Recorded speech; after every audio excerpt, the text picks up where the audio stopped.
Welcome to the Sports Arena, your front row ticket to the best in sports talk and entertainment. Great analysis, top-name guests, and news you can use from the sports landscape. So, take your seats, sit back, and relax, as you are now in the Sports Arena. You know what you're capable of. Fix it. And here's your host, Eric Wilson. Wins. I'm like, all right, let's go. We get losses. I'm like, I need a minute. Collect myself.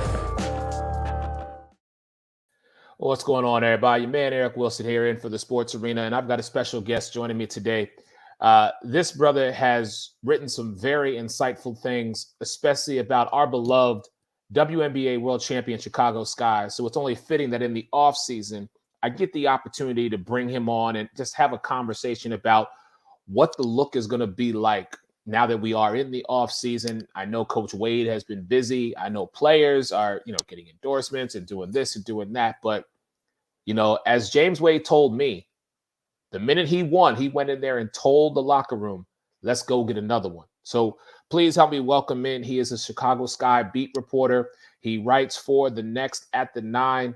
This is my man, Mr. James K., who also, make sure you check him out on the Skyhook podcast. James, what's going on, man? It's great to see you. Hey, Eric, thank you so much for having me. I appreciate you having me on the show. I've really enjoyed what you've done so far, so I really appreciate it, man. Thank you. And listen, I love your article, and that's kind of my focus for wanting to have you on the show today because, we are in the off season, and sometimes people forget James Wade is a dual threat with regards to the Sky organization. Not only is he the head coach, but he's also the general manager. And so, you had some very interesting things in your article, and I want to share this with people really quick so they can see it. And as a side note, make sure you guys subscribe to The Next at the 9 because, you get great articles from my man, James K. and others. But this article, Prepping for the Off Season. James, take me into this and just kind of give me an idea of, what it looks like right now with the outlook of our beloved Sky. Absolutely. So I had a chance to catch up with James Wade a couple days ago, and he's getting ready for he's getting ready for this upcoming season already. He's someone that he's very meticulous in the way that he goes about preparing. He's someone that really wants to.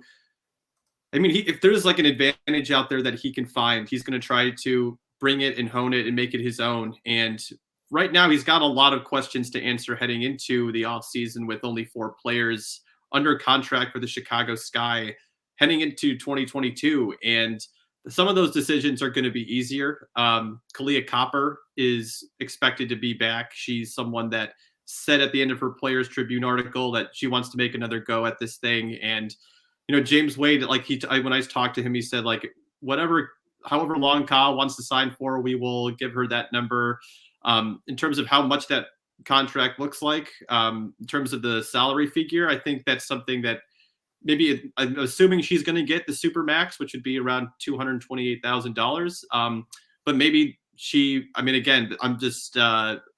is not where I'm reporting here, but maybe she takes a little bit less so that someone else can come into the fold and they can really build up that depth like they had last year. Because I do think that's going to be something they miss if they aren't able to sign back everyone, which is probably the most likely scenario. Well, one of the names that I heard just through, yourself and then also reading up on the Sky is that, the 3-point champ, one half of the power couple that is the Vanderquigs, Allie Quigley, she might actually retire after this year. So, there is a veteran presence there that if she goes, someone is going to have to fill that slot. Now, listen, I am under the impression, and this is just me, and please correct me. Mm-hmm. Courtney's going to play at least one more season. Candace is going to be back. Kalia is going to be back.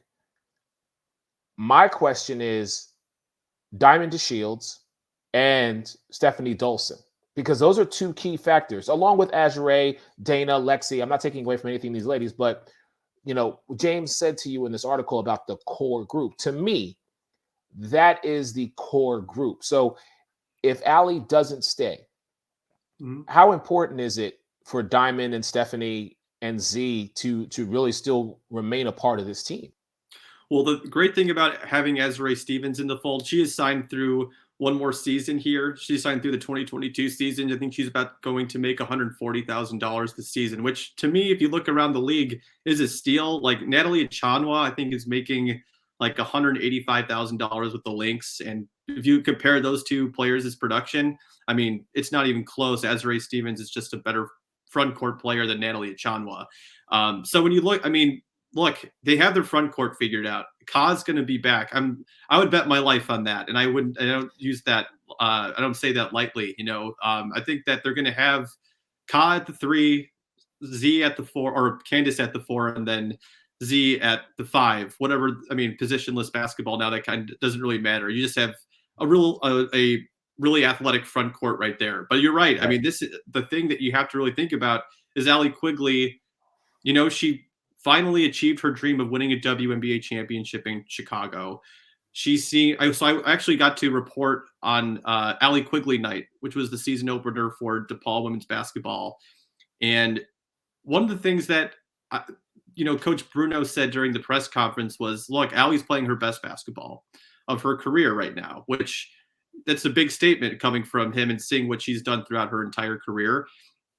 And there's something admirable about quitting while you're on top. And again, this is the peak of her career right now in terms of, she was super efficient last season. She's someone that, she put up one of the greatest 3-point shooting seasons in WNBA history, basketball history, if we're being honest. I think she shot like 46.5% from 3-point range last year, which is insane given that she took close to like 5 attempts. But, when you lose a player like that, I mean, she's someone that James Wade has said is the focal point of the offense at times. And, the Sky really struggled without her last season on the court. Their splits with her on the court versus off the court. Net rating is just so dramatic. So you can't really easily replace a player like Allie Quigley. And you definitely can't replace a player like Courtney Vandersloot, who Annie Kospel of the Chicago Sun-Times reported that she's also considering, she's going to test free agency this year, which, she at 5 minutes after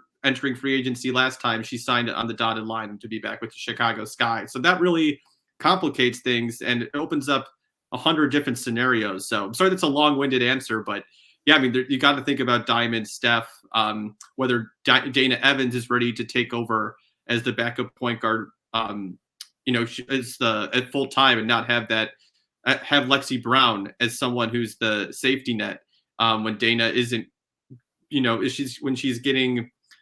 When teams attack her defensively, let's just say, because she's only 5'6".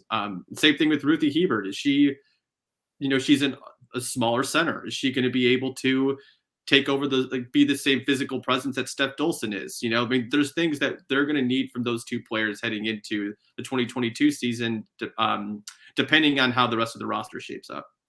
Right. And that's my biggest piece is, I understand at least over the last few years, the Vanderquigs Courtney and Allie have been such a focal point. And then when you bring in a Steph Dolson and you bring in a Diamond DeShield and you bring in a Kalia Copper, that just added to the makeup of this team. And then to get Candace Parker to come in and kind of be that, I won't say that missing piece, but that final piece that was needed for this team to overcome so much and to be able to Game 4, and you and I were both there, watch this team rally back from a double-digit point deficit in the fourth quarter alone to seal the deal and win the first championship for the WNBA Chicago Sky. It's one of those things where, as an athlete, you want to keep going, but Father Time is undefeated, as we know. But then to your point, Allie, like you said, she's hit her pinnacle. She's hit, in her estimation, and I can see it, she's done everything. A 3-time All-Star 3-point champion, which we basically just called it the Allie Quigley Invitational this year at the All-Star game in Las Vegas. I was there for that, and I said it all season long. To watch Allie Quigley shoot the 3 is it's a pristine thing of beauty. I don't know if I've seen anybody shoot it better than her. And I know that was one part of her game that, when her and Courtney first got together, she worked on. So to see Allie hit that point, you know, I don't want them to leave, but I recognize when you've put in all this work and you've achieved what you have been chasing for so long, there is that feeling, if you will, of, you know what, maybe we should go out on top, because so many athletes try to continue on thinking they can get another and get another and get another, and it just doesn't resonate as much as that first time. I want them to stay, but I also recognize that this team has to continually move forward. I know James is very much about keeping the two of them, keeping this whole team together, because that to me would be just ideal. And if we lived in a perfect world, we'd get them for one more season. They get back to backs, and then we'd be like, "Can you get one more?" I mean, that's my mentality sometimes. But okay, so Courtney's testing free agency. So I have to ask the question, and you probably would know better than I. Are there any teams on her radar that she might consider going to? Because after the 2020 season and after their loss in the playoffs, I asked Courtney specifically, I said, "Are you contemplating moving on?" And she said, "Eric, I'm Sky for life." So I take those words with a true grain, like, okay, no matter what, you're going to stick to it. But now that you've achieved this, I don't know. So it's so complicated. I hate to think that there's a world out there where Courtney Vandersloot isn't the point guard for the Chicago Sky. She just means so much to this organization. And when I think, look, and I'm not doing any reporting here, I actually had a chance to talk with Courtney for a couple of minutes. I was like, hey, like, I know that what your situation is right now, that you can move on. Just want to say, like, it's been a pleasure to cover you. And honestly, I just get the feeling that they're so at peace about where they're at right now, not in terms of like being in Chicago Sky uniform, but like, just, hey, we just went through the ringer this past season. This was an emotional season.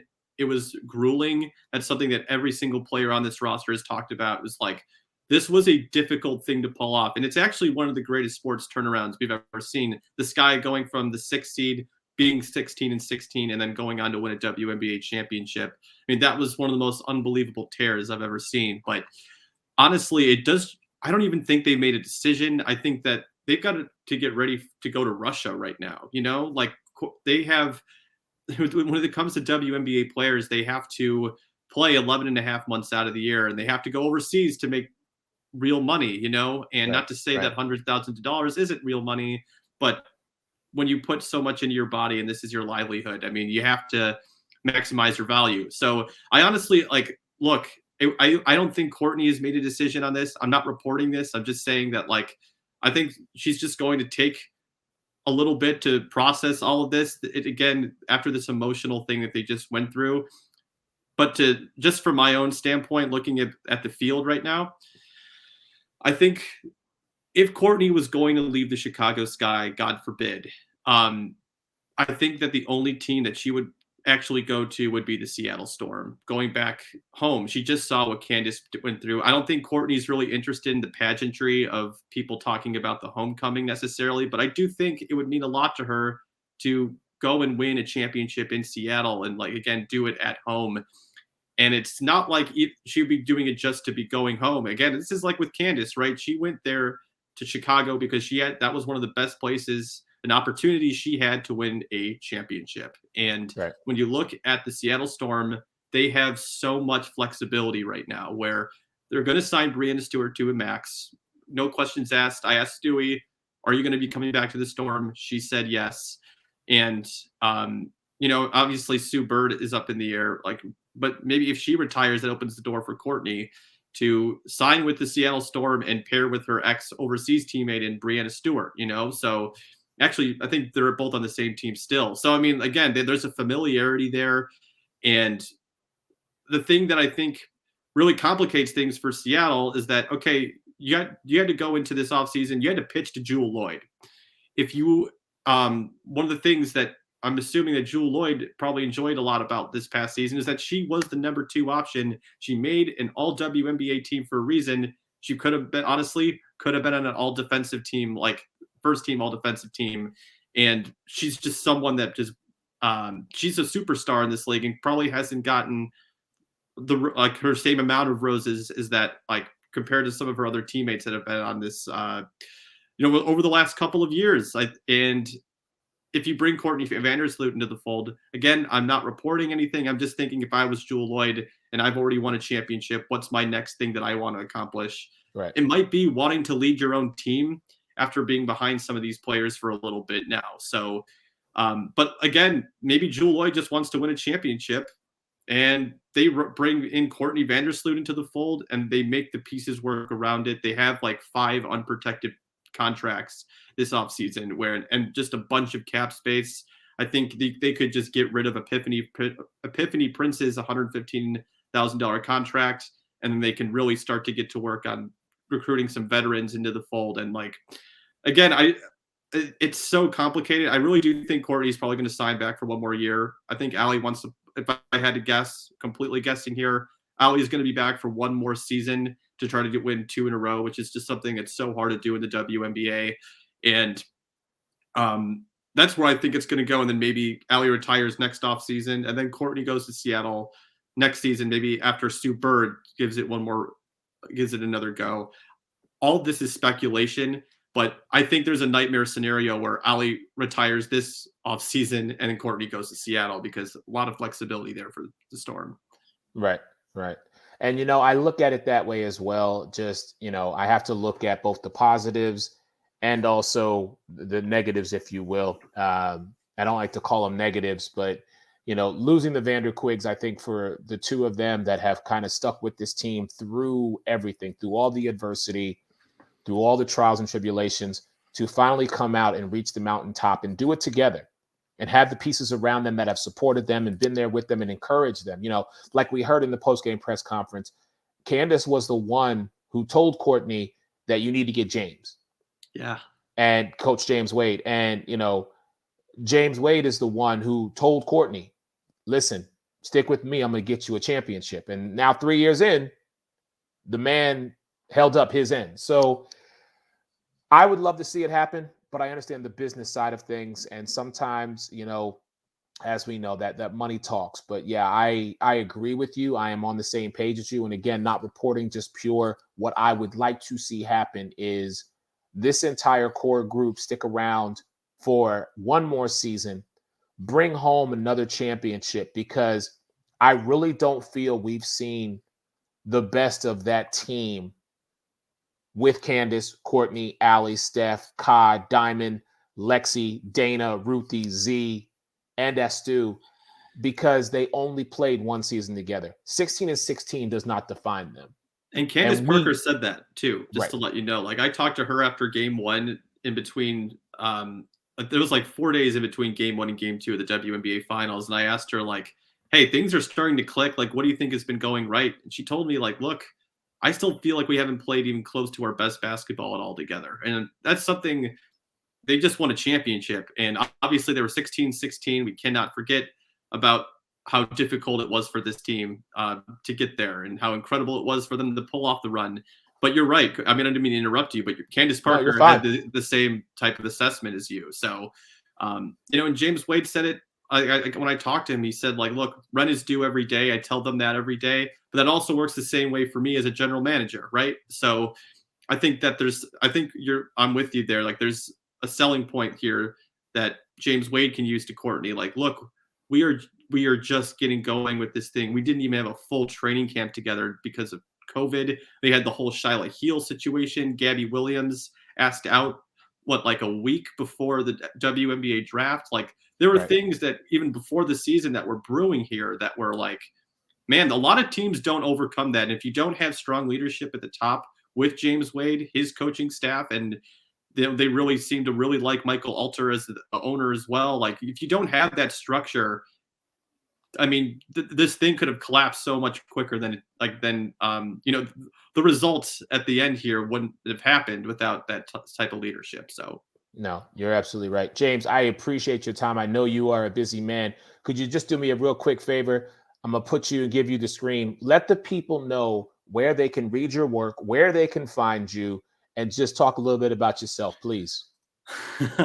Well, I guess I'm in an interesting position right now where, recently I got to cover a couple of Chicago Bulls games for the Chicago Tribune, and during that time I saw there was 2 writers per publication that were out there, and I thought, man, this, as cool as it is something that my dad grew up as a huge Chicago Bulls fan, watched the Jordan Bulls, was super excited that I got to cover the Bulls. I thought, you know what, this isn't as fulfilling as being able to cover women's basketball, a group of women who are just completely neglected by the media a lot of the time. And it's been better the last couple of years, especially since I started covering the Sky. There were times where I was the only one in the post-game press conference. And to see, there's a part of me that just wants to keep at it and just trying to cover women's basketball. And that's kind of been my mentality heading into this offseason. I've decided I'm going to try to pick up covering college women's basketball. So you can find my work at The Next. It's a great newsletter, a great group of people just dedicated to covering women's sports when, again, a lot of the time they just don't get the coverage they deserve. I'm going to be doing some features for the Chicago Tribune as well. Got something coming up on one of DePaul's up-and-coming stars who's coming in as a freshman, coming out of Simeon, which is one of the best basketball high school programs in the area. So, and obviously you can follow me at the Skyhook podcast as well. That's my baby, Eric. I've been doing that since 2019, and check us out there. We talk everything Chicago Sky, and we got something coming out tomorrow. Actually, we're going to be recording tomorrow. So yeah, that's how you can find all of my work with women's basketball. Awesome. Ladies and gentlemen, like I said, this is James K. I had the pleasure of working with him the last 2 seasons, covering the WNBA Chicago Sky. It was a pleasure to meet you, sir. I look forward to seeing you next season. I can't wait for the schedule to drop because, listen, Minnesota's not that far. Indiana's not that far. Even though I'm here on the East Coast, I mean, Atlanta, New York, Washington, we got to get to a couple more games besides being at Wintrust and really, give these women their flowers and give them their due because they have earned it. Absolutely, man. And thank you so much for having me on your show. Appreciate all the work that you do. And I'm glad that we had a chance to meet at Wintrust a couple months ago. God, it's so crazy to think that was only like a month ago. So it was almost, less than a month ago we were there. So ladies and gentlemen, that's going to do it for your man, Eric Wilson, here at the Sports Arena. Big thanks to my man, James K. I will definitely talk to y'all soon. Everyone stay blessed. Have a great day. See ya.